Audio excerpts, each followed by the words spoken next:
اس کے بعد میں آیا ہوں شاہد منیر کے پاس.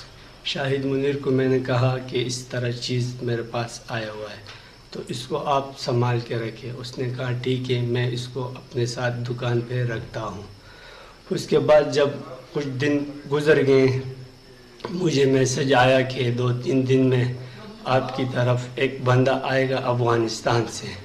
اس کا نام ہے عثمان اور ارچین ولسوالی کا رہنے والا ہے. قاری عثمان اس کا نام ہے.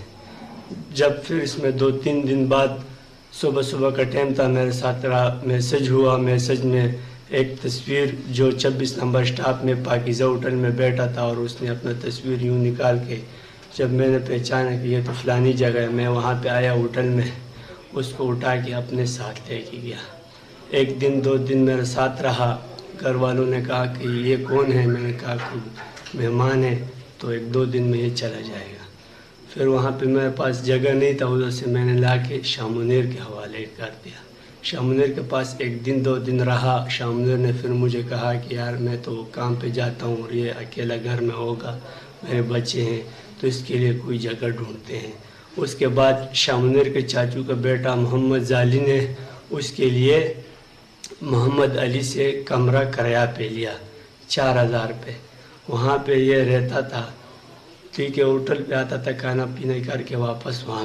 اس کے بعد کچھ دن گزرے، 20 دن 15 دن 25، اس طرح کچھ دن گزرنے کے بعد اس کو میں نے بولا کہ آپ اپنے لیے ابھی خود کرو، جگہ ڈھونڈ لو.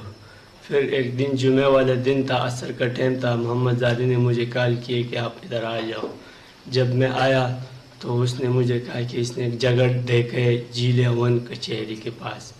تو یہ کہتا ہے کہ میں وہاں پہ جاتا ہوں، پولیس والے زیادہ ہوتے ہیں. تو اس کے بعد جو ہے نا، منگل والے دن صبح 10 بجے کا ٹائم تھا. میں آیا، شاہ منیر کو فون کیا.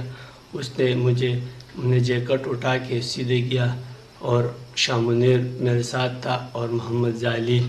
ہم نے وہاں پہ اس کو جیکٹ پہنایا. پہنانے کے بعد اس نے دعا کی. قاری عثمان جو ایک افغانی تھا اور خودکش بمباری کر رہا تھا، اس نے دعا کے بعد وہ نکل پڑے. تو سیدھے سٹاپ پہ آیا. سٹاپ سے وہ بائکیا پہ بیٹھ کے جیل 1 کچہری میں چلا گیا.